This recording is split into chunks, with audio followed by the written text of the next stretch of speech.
you, the very horny caterpillar. Wow, did you eat through all that food? Kinda. Raunchy jokes like that aren't always meant for the airwaves, meaning sometimes they get deleted. But why let them go to waste? So today, I've gathered the very best of the deleted scenes in Family Guy history. Or I guess in some of these cases, some of the worst. In our first foray into the very, very large, almost pet scepter-sized world of Family Guy deleted scenes takes us back to Season 12's Episode 20, He's Black. Here's 4 seasons worth of DVDs of what we've been up to. You know, just so you're back up to speed. And I'll warn you ahead of time, these have jokes in them. I'm getting canceled for this one for sure. And luckily for Cleveland, and lucky for you, this episode, it's got plenty of interesting ones. So let's get right into it. This episode starts with Peter, Quagmire, and Joe having the usual sip and sit at the Clam when, if you were alive and watching Animation Domination from 2009 to 2012, you may be noticing someone's missing. What's up?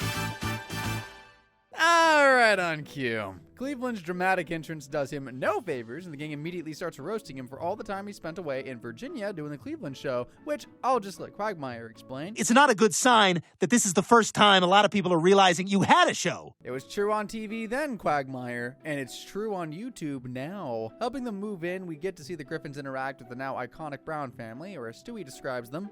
Keep walking, you boondocks ripoff. Harsh, but truey Stewie. Helping Cleveland move in, the guys quickly realize Cleveland's a bit of a hoarder at keeping everything from those giant old computer monitors to crusty, dusty old ties. I'm gonna go ahead and ditch these promotional McDonald's cups from the 80s. No, that's all we drink from. That's the Riddler right there. Ugh, I hate that I know exactly which cup he's talking about.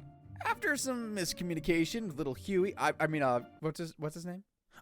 Rollo. After some miscommunication with Rollo, Chris receives a spanking from Cleveland's wife, which makes Lois absolutely furious. And not in a racial way, as Brian is quick to point out. Whoa, can I get some white bread on that judgmental sandwich? Those are bold words from a purebred white dog like yourself, Brian.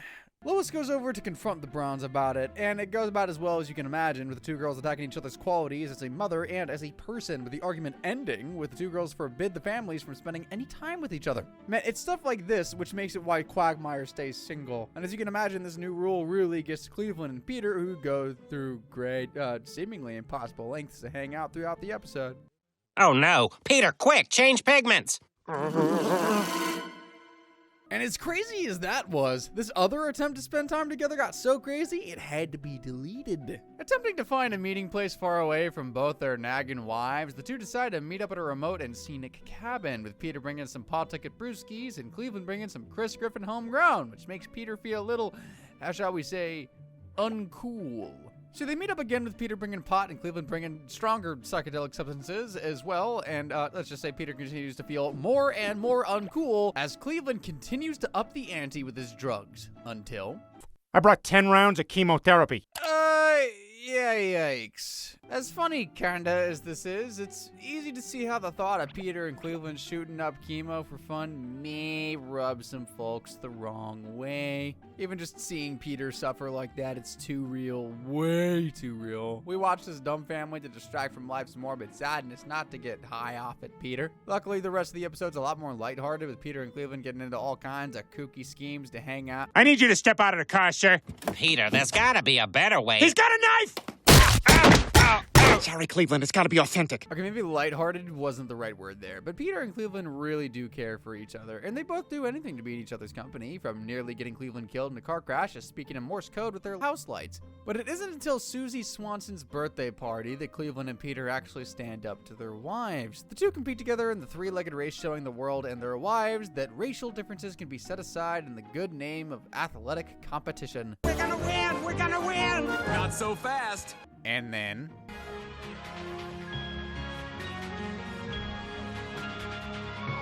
Donna and Lois make up at the gang reunite at the Clam. Even in defeat, there is something to be won. And what was won was friendship. However, friendship doesn't fix all, and things never stay calm in Quahog for long, and that's why we're jumping into the very next episode, Season 12's Episode 21, Chap Stewie, which fittingly centers on our favorite time-traveling evil baby who... No, I don't want any more tuxedos! And I don't want a cold mother or an Oxford physics professor father! Well, he can't be talking about Peter, so who is he talking about? To answer that question, we gotta get things a-rolling with Stewie getting all, himself over one of his favorite British TV programs. Maybe that's where he got the accent. However, the piece is short-lived after Peter and Chris hold their championship Unga Bunga match right during Stewie's tea time. No!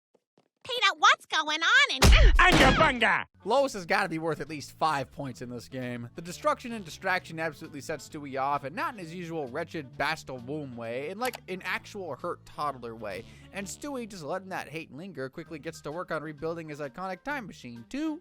I'm going to break up Lois and the fat man before they can conceive me. Thanks, Stewie, like right before you're conceived? Risque plan. I'm surprised Chris didn't ask to see. Stewie travels back in time to 3 years earlier, where everything is different. Lucky as a man who positively can do all the things that make us la la la. Except that Lois still sounds like a duck with asthma. In the past, Stewie tries everything to break Peter and Lois up, but much to his surprise, the two are actually in love. No, not like Joe and Bonnie love, like Cleveland and whoever his wife is love. Eventually, however, Stewie's tactics break Lois and Peter down. I don't appreciate how you spray painted vile woman on the bedroom wall.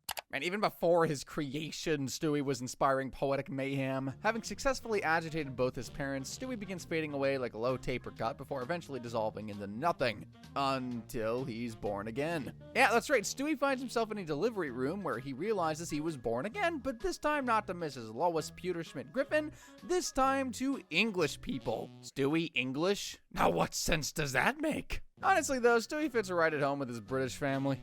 My God, this is everything I've ever wanted. And let's be honest, if I had stayed with the Griffins, I would have ended up like Rick Springfield today.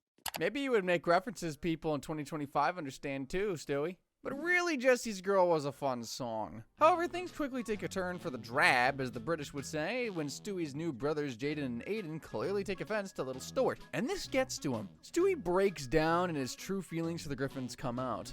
I miss my family, my dumb family. Taking advantage of his British father's Oxford Science Lab credentials, Stewie successfully rebuilds the time machine, gives his British father a little kiss of the Griffins for good measure, and zips to modern time to tell himself not to go through with this Peter and Lois home-wrecking scheme. Quickly correcting the course by, putting Peter's special drawing on Lois's wine.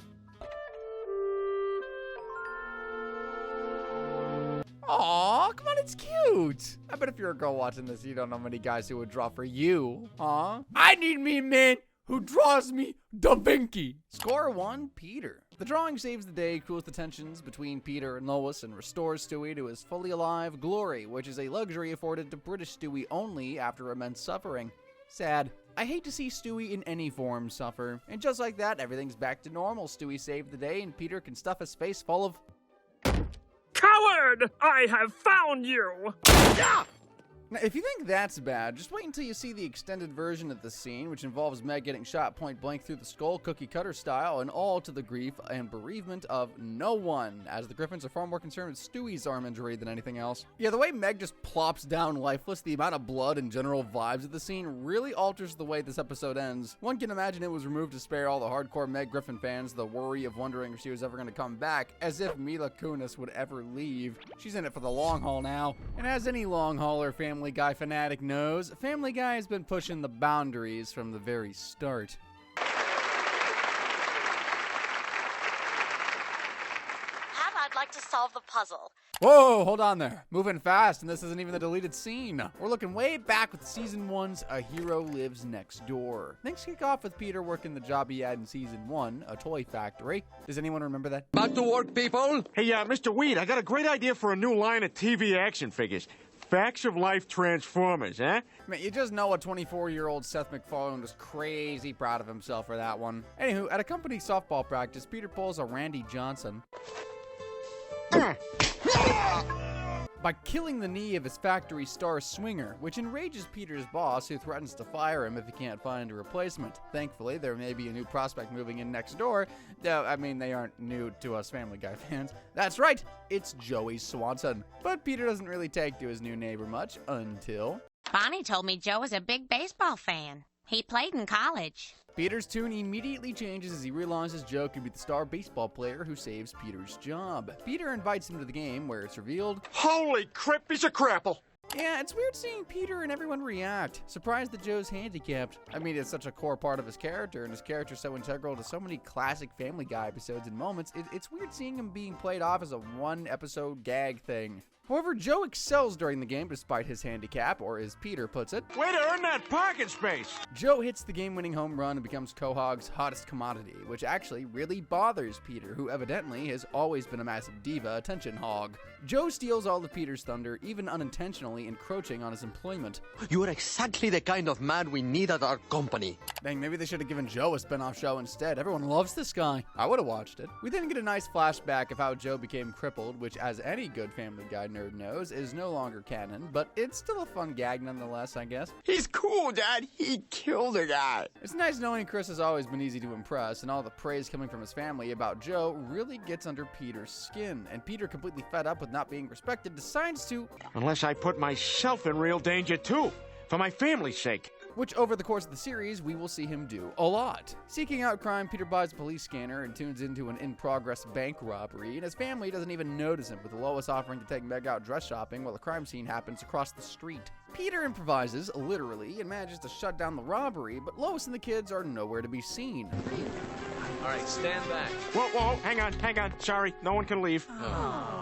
Peter, without even realizing he's created a hostage situation, explains his feelings of inadequacy towards Joe, which is met with understanding and compassion. Aww. And everything ended up happily ever after. Cool! The bank is getting jacked! Officer, my husband's in there. Can you tell me if he's okay? And this is where things get hot. Lois frantically instructs the cop to find Peter, and the cop, misunderstanding, fires directly at him. Take him out. Now!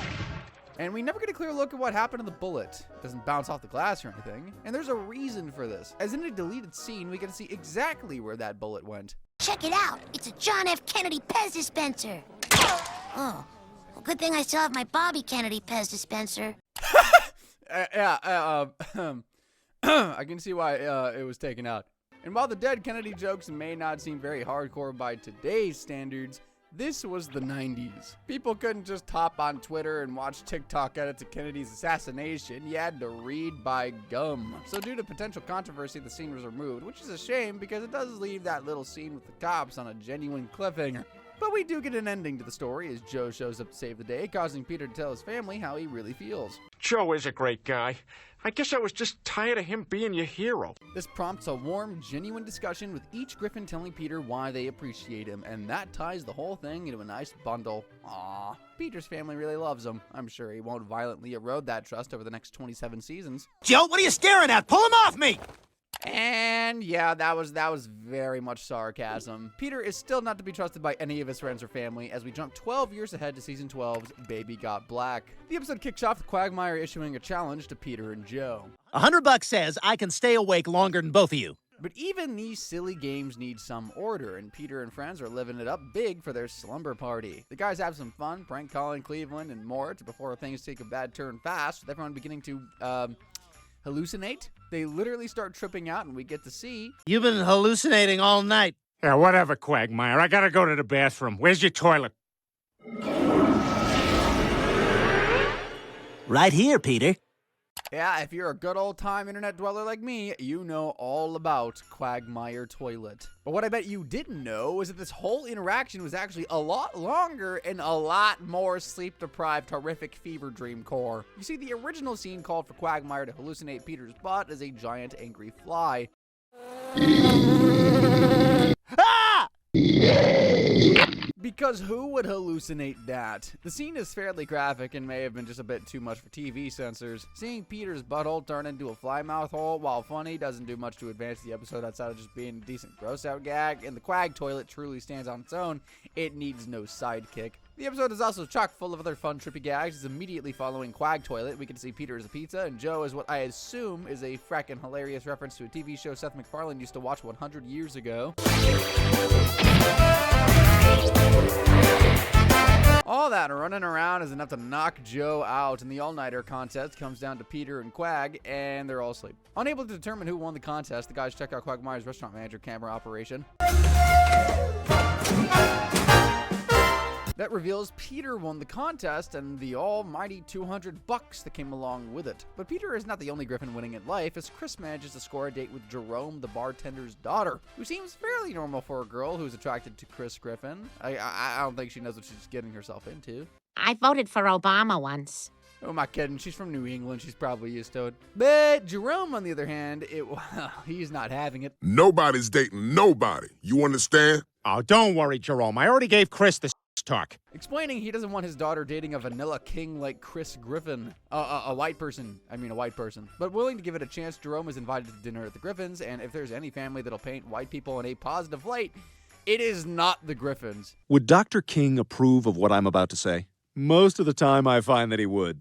Dad, I think Mrs. Griffin was just giving you a compliment. The dinner quickly becomes hostile like a major American metropolitan in the 60s as racial relations are discussed, with Peter describing all the great things white people have done for society, like Family Guy. White people gave us Family Guy. And The Cleveland Show, as Peter in his style explains in song. That song only made me hate white people even more. Yeah, me too. Me too, Jerome. Me too. And Jerome takes it out on his daughter by forbidding her from ever seeing Chris again. Well, more time to spend with Herbert, huh, Chris? I guess? Probably not. Hopefully not. The whole thing really gets to Peter, who feels like Jerome is judging him and his family based on their ethnicity. However, Peter is forced to put his subtle racism aside as Jerome informs Peter his daughter has run off with Chris anyway. The two have a heart-to-heart in the car hunting down Chris, with Peter learning to respect Jerome's wishes, agreeing to keep Chris from seeing his daughter. White is white, black is black. Gotta keep the races completely separate. And it's that line of thinking that gave us The Cleveland Show. And after a moment of reflection in the hotel, Jerome realizes himself the heir of his ways and allows Chris and his daughter to date. Oh, what a wonderful love story. Speaking of stories, Season 13's The Book of Joe puts the spotlight on our favorite cop, Joe Swanson, in a wonderful little story he told about a very lovely handicapped squirrel. As you can imagine, it's very personal to me. Were you once a squirrel? Peter's got some next-level deducting skills, man. The episode starts off with the Swansons hosting a pool party for all the folks in the neighborhood. Hey, sorry again, Kevin. I didn't see you in the tub. Poor Kevin Swanson, always getting lost in the shuffle because he doesn't have a cool voice like both his parents. While lollygagging around the Swanson house, Peter comes across a room full of squirrel paintings, which Joe is proud yet reserved about. I've been working on this book for 9 years, but I've been too afraid to show it to anybody. Luckily for Joe, he's speaking to the man-child to end all man-children, Peter Griffin, and Peter is enthused with Joe's squirrel book. Joe explains the book is about a handicapped squirrel who has to overcome being a handicapped squirrel. So yeah, if you were ever wondering how Joe Swanson self-inserts or what his persona is, there you go, it's a squirrel. Later at Peter's house, Joe stops by to happily announce the squirrel book is being published, and I'm not sure if there's anyone more excited about it than Peter. Writing under a pen name David Chicago, what Quentin Quahog was unavailable, Joe put some serious effort and heart into promoting it. There once was a handicapped squirrel. You know, Joe, I'm not going to tell you how to vent your frustrations with life, but it's a fictional book. You're allowed to do more than just suffer. At least there's no Bonnie to nag you in this universe. All joking aside, though, The Hopeful Squirrel is a genuinely sweet book about overcoming obstacles outside of your control, and sadly, Joe, this bitter outlook on life and intimidating voice in presence, isn't the best spokesperson for a cute little woodland critter. Peter, realizing this, hijacks Joe's reading and quickly connects with the audience in a goofy, free-of-thought way only Peter Griffin can. I don't need legs when I've got a positive attitude and arm strength. Peter's energized and cartoony way of reading makes Joe's book a Diary of a Wimpy Kid or Hunger Games level cultural phenomenon, and the book bigwigs up top have some big plans for it, asking if Peter could become the public face behind Joe's book. Easy there, Joe. Hot rod ass for Mr. Chicago. Only Peter could have pretending to be a squirrel author go to his head real fast, and he does it without really understanding, the heartfelt message and meaning behind Joe's words. He's making people laugh at handicapped people. What's he doing out there? Wait a minute, Peter Griffin and making fun of people different and or less fortunate than him? No, say it ain't so, Joe. Joe does not take Peter's disrespect well. Screw you, Peter. You know what? You've ruined this for me. I want nothing to do with the book, and I want nothing to do with you. Without Joe's guidance, Peter is forced to write the book himself, and Quagmire and Cleveland don't add much to things. What if the squirrel has lasers that he shoots out of his eyes? Dan Quagmire, good on you for not making the easy joke about the squirrel nuts, even if the lasers don't help the message of the book, which has people circling the block for a sneak peek of the sequel, by the way. But as you can imagine, Quagmire, Cleveland, and Peter don't really have the voice of a children's author, so to speak. Nothing but cops on the take and hookers on the make, said Randy the raccoon. The crowd disperses from the vulgar, gritty children's book reading, and Peter realizes that maybe Joe's dream wasn't right for him after all. Joe's the one with all the talent.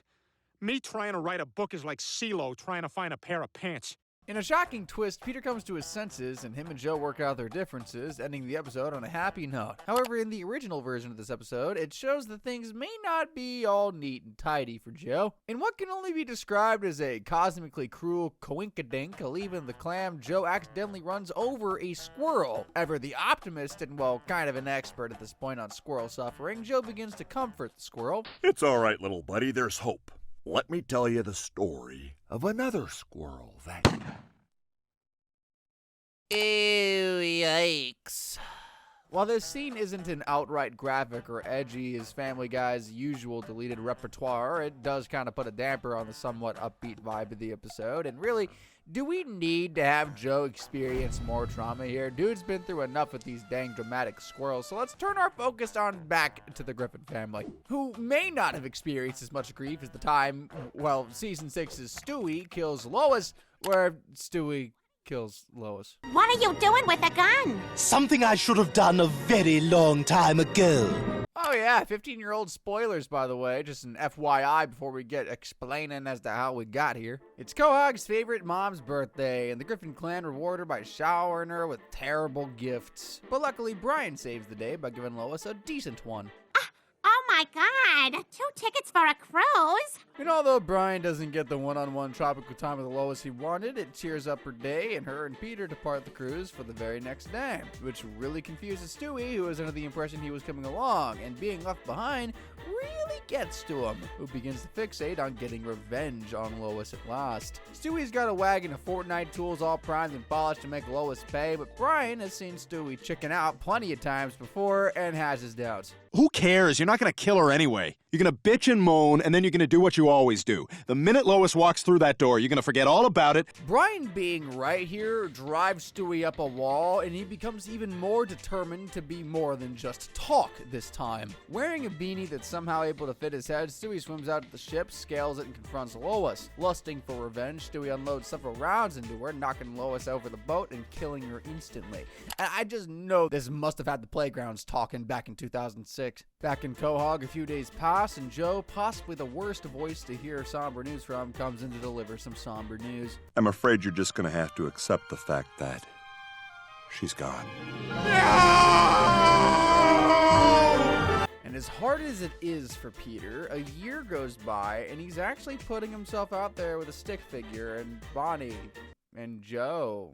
The dating pool in Quahog is a rancid swamp. We get to see what life without Lois looks like, which... All right, sweetie, you ready to get some new notebooks and protractors and slacks? Yep.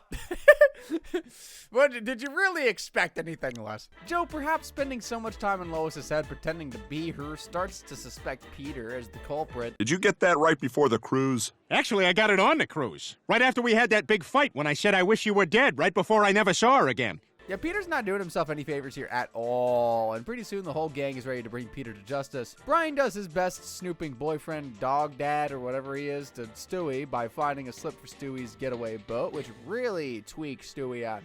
I was hoping to keep these mementos, Rupert, but I can't risk it with the dog sniffing around for evidence. Stewie discards his mementos in the trash, which are quickly uncovered by the also snooping around Joe Swanson. There's no doubt anymore. Peter murdered his wife. Poor Peter. For once, he's actually in the innocent of horrible crimes. The case against Peter is unfortunately pretty good, as he was at the scene of the crime, and Peter is forced to stand trial. And sadly, thanks to years of annoying all of his neighbors, the trial becomes more of a run-through of how terrible Peter is as a person, rather than bringing Lois to justice. It's during this little run-through of Peter doing Peter things that we see Peter in the army. No, you shoot the Taliban, not Pat Tillman. Got it? Got it. You sure? Yep. All right. Hey, you know where I can find Pat Tillman? And yeah, Peter's not the best soldier guy, and apparently the censors did not think this clip was the best as it was cut from broadcast. For those of you who may not understand why, Pat Tillman was a professional American football player who was killed in Afghanistan, with his death being used as a rallying cry for the war's cause. However, like most things, the reality was a bit more complex, as what actually happened was that Tillman wasn't killed by his enemies, but rather his own men in a case of friendly fire. Or so we thought, because I think it's pretty clear Peter had it out for the guy. And all those crimes pile up as Peter's found guilty and ready to spend life in jail until... Lois! You're alive! She's alive, and she's bringing the truth with her, dramatically revealing Stewie is the now attempted killer and ending on a cliffhanger. And this was back in a time when cliffhangers mattered. Sometimes you'd go weeks, months without a satisfying conclusion to a storyline. It really isn't like that anymore. And that's great, because Lois kills Stewie! Season 6's Lois Kills Stewie gives us both a fitting conclusion of the special two-parter and an even crazier deleted scene to gawk over. I am quite prepared to make an example of any undesirable elements. Seeing that Stewie doesn't desire much outside the murder and his bear, I feel like we may get to see some examples in this episode, which starts right where we left off in the last one at the Quahog Courthouse, with Lois frantically explaining what Stewie did to her. No, he's not, Meg. He's evil. He shot me point blank right on the deck of a cruise ship. Lois explains that she suffered amnesia, forgetting everything about her life, and took up work at a weight loss camp in North Carolina. She also found love with a nice young townie named Derek. Aw, sweet Lois is able to find love.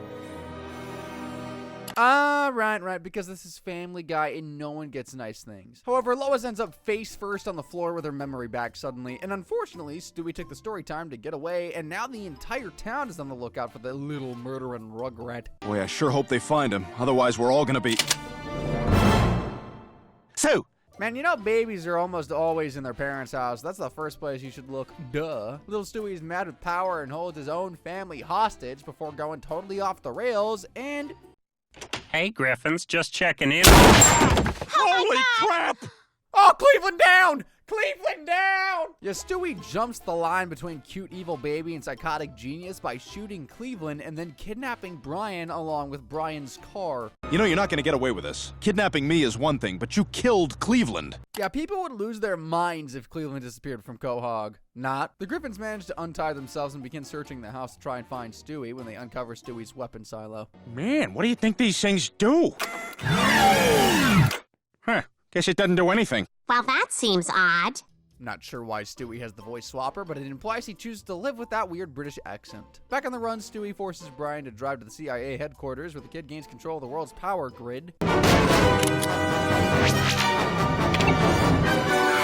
Yeah, and if you've seen any of American Dad, you know Stan and Avery weren't stopping Stewie. There's always some stuff going on in that show. With the world's power grid in his little baby hands, Stewie inserts himself as president, and it's during an address from President Stewie that we get the deleted moment, a nearly 3-minute-long show tune about all the people Stewie would put on his hit list. The list itself is a mix of prototypical celebrity ribs and general annoying kinds of people. There's the guy who sits beside you and keeps farting on the plane, and Shakira's lyricist. I've got him on the list.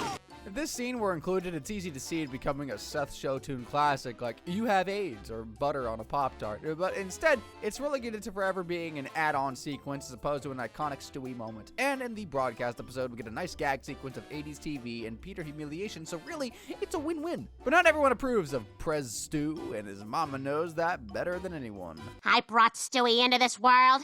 It's time for me to take him out. Accessing Stewie's weapon cabinet, they break into the Oval Office, and we get a Peter and the Giant Chicken-esque level conflict that ends when...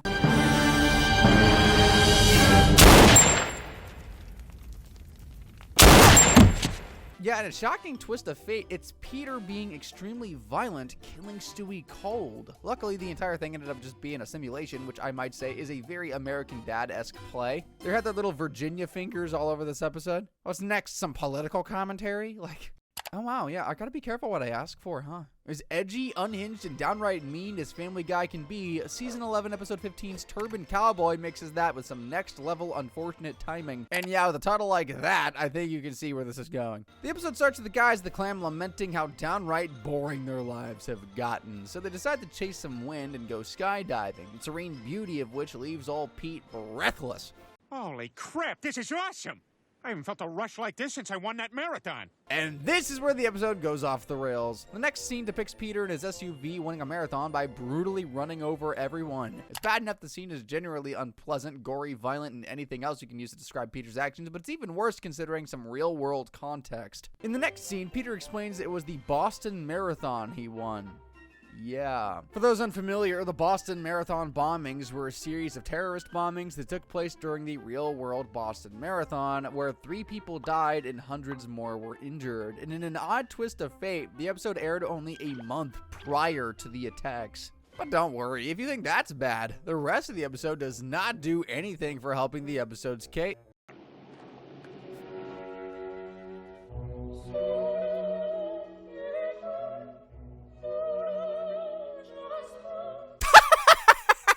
Man, oh, just when they lose me, this stuff cracks me up like it's my first time. So as you can see, the parachuting left a real impression on Peter, who surrenders his life to the sky before humbly impaling himself. Ah, crap, I'm in Vegas.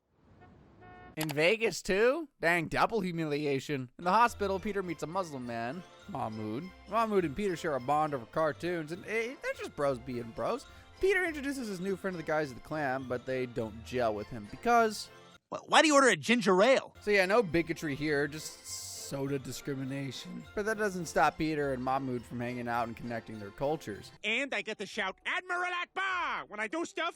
Yeah, whoa, you can see why the deleted scene was an even worse look in the aftermath of reality. Peter spends the rest of the episode half appropriating and half disgracing the Muslim faith by working with Mahmoud to blow up the Quahog Bridge. Yeah, yikes, man. Yeah, you can add the context of the episode to the list of context that makes this episode a little too on the nose, even by Family Guy standards. And then Peter just joins a terrorist sect. But with the help of Joe, Peter rights his wrongs by going undercover and helping bring Mahmoud down. I'll blend in like a chameleon in Courtney Love's crotch. Dang, for once, it's Courtney Love taking the strays. And although he does almost mess it all up with the help of Quagmire and the cop, the guys foiled the plan, and Peter goes back to being a regular old New England Irish drunk, which can only lead to prosperous and positive things. Let me call Horace and tell him to get our table ready.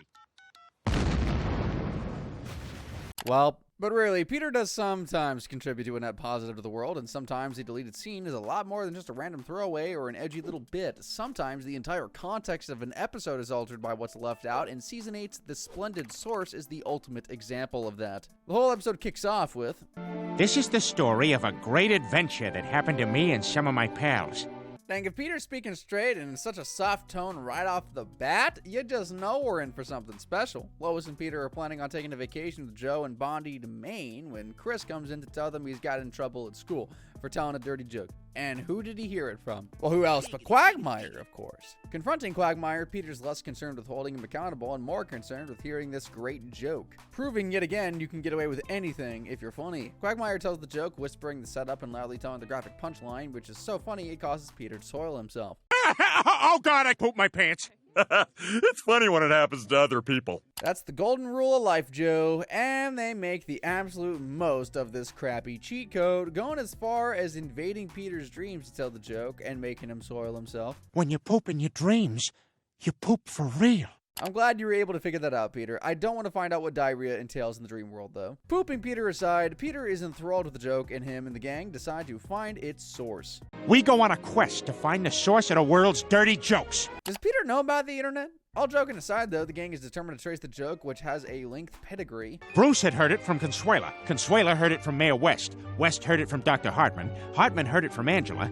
You get the point. Every resident of Quahog and all the guest stars have passed this joke along, and the hole just gets deeper and deeper. The guys trace the joke through a Rio Speedwagon concert all the way to a bar in Virginia, where they run into, who else? I remember that. I heard it from that guy. But of course, bartender David Lynch, who I bet you didn't even know was an active part of the McFarlane-verse. Oh, and Cleveland, who was still living in his own little spinoff. Man, the McFarlane-verse really went wild with this episode, huh? Cleveland and Peter do a little more backtracking on the joke and trail it down to a bellhop in Washington, D.C. named Sal Russo. On their way to D.C., the guys get attacked by some mysterious men in black, with Cleveland suggesting, It might be safe to assume that someone does not want us to learn the origin of that joke. The guys finally get to Sal Russo, who bellhops the frick away from the gang when they start asking about the origin of the joke. With a cold trail, the guys lament defeat until the same mysterious men in black from earlier hogtie and kidnap them. At the mercy of their mystery assailants, the guys are flown out to a strange island where they are greeted by... I am the Dean. The Dean of what? The Dean of the Secret Order of Dirty Joke Writers. Not as many ironic tattoos and piercings as I would have thought, but the place is filled with talent. Even Stephen Hawking and Bill Gates are on this. Hey, wait a minute. Are we sure this is even the Dirty Joke Island, not a different island? Joking aside, the guys are given a tour of the island before they get the grim news. They can never leave. We can't allow the secret to be revealed. I'm afraid you must stay here for the rest of your lives. Dang it, I thought people on the internet went overboard with demanding credits for their memes. Imprisoned on the island, the guys devise a plan to escape, and with a little help from old Mr. Uncontained Flame, the guys escape the island with themselves and the knowledge of all those dirty jokes intact. As Peter says, "It was a great adventure, and it was great having Cleveland along with us again." Yeah, because the show is going to be around forever, and he definitely won't just become a regular cast member again in 2 years. But for all the mayhem and destruction caused, we never actually got to hear the full context of the dirty joke that started this whole hullabaloo in the first place, and that is by design. It's because there's a deleted scene that tells the entire joke word for word. Graphic definitely does not come close to describing it. The joke revolves around a woman going on a date. I'll let Peter explain, actually. Why am I doing this? Because she's got like a huge vagina from so many other guys, so she gets a piece of liverwurst and shoves it up in her vagina so that when he her, it'll feel tight. Yeah, that's some Quagmire approved tech right there. And while the joke kind of ends in a sweet way with the man ignoring the insecurities after finding the liverwurst in the sink, the vulgarity, the setup, and the entire premise really does seem like a little too much for television. Something Family Guy is not unfamiliar with. And sometimes it just comes across in a graphic way that's mean-spirited, and Season 15, Episode 14's a prime example of just that. If that's the way you want it, but we're not gonna go down easy. Okay, that was easy. Well, it's never Peter's job to make anything easy, now is it? The episode starts off with Mort asking to borrow a crucifix, and Peter responds as follows. That ought to keep Mort away.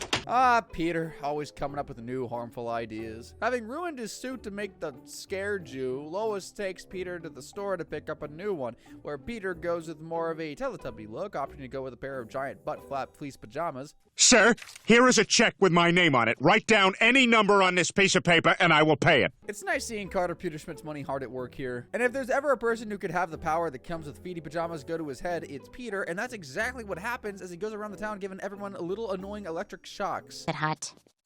I was in the bathroom. The hut and the kiosk. Decoys, Lois. Decoys! Yeah, easy to do your family, Peter, but I'd like to see you pull this stuff on the giant chicken. Lois decides to put an end to Peter's pranks and asks Quagmire over to tear up her carpet for her, which he's always happy to do. It's under the carpet that they find a valuable antique coin, with Peter and Lois deciding to spend the money on an old dream of theirs, opening a restaurant. Remember, we tried to open that restaurant and we never quite got it going. Yeah, we got shut down because of my exploding cupcakes. Dang, crumble cookies, look out. Here comes Peter's poppin' pastries. And in no time at all, the Griffins are up and running Big Pete's House of Munch, which is a Quagmire-esque name, that's all I'm saying. But I do like Stewie, like a little Chef Ramsay type here. Tell him bon appetit, douchebag. And this is where the deleted scene comes in, as we see little Chef Stewart shockingly proclaim, "It's the corpse of River Phoenix." Before we see, yep, that would be River Phoenix, who many of our more baby side of the Gen Z viewers might recognize as the Joker's brother. I'm talking about the brother of actor Joaquin Phoenix, River Phoenix, who was poised to be a Leonardo DiCaprio-level superstar in Hollywood before tragically passing away at the age of 23 from a drug overdose at the Viper Room in Hollywood, California. And as I'm sure you can tell from his state on this little date, obviously the ultra-edgy scene didn't fly, and it was promptly cut. But things aren't all great at Big Petey's, as Brian announces their restaurant is actually hemorrhaging money, and the last thing you want around a restaurant is hemorrhages. Joe suggests bringing his police friends over to make the restaurant some money, and Peter rolls out the red carpet for them. You got tables for 30? What goes on in Quahog where all the cops lose the ability of their legs? Someone get this city some protective knee pads or something. Lois is thrilled, but Peter, being the judgmental bigot he is, can't get over his restaurant being populated by uncools, which is just mean, dude. And Lois tells him off on it. I like our restaurant the way it is, and if you don't, that's your problem. leading Peter to take matters into his own hands. Joe and his friend pull up and are greeted by Peter spewing his confusing bigotry everywhere. It's a lifestyle choice you're forcing on America. We handicapped are a proud people. Yeah, when you're not drinking and gambling on your reservations, which we gave you. Peter, get your protected classes in order, buddy. Acting like this when you own a restaurant is how laws get made. And Joe being a cop, well, the law isn't always the truth and peace isn't always the answer. Men, form up Crippletron! Joe and all of his friends take the rage out on Peter, who in a cruel twist of fate ends up under all those wheelchairs, and then in one himself. Peter realizes how tough living life as a handicapped person can be, apologizes to Joe, and a lesson is learned, which is rare for Family Guy. Anywho, that's all I got for the Griffin family antics today, but if you want to see more deleted goodness, check out this video on deleted scenes from SpongeBob.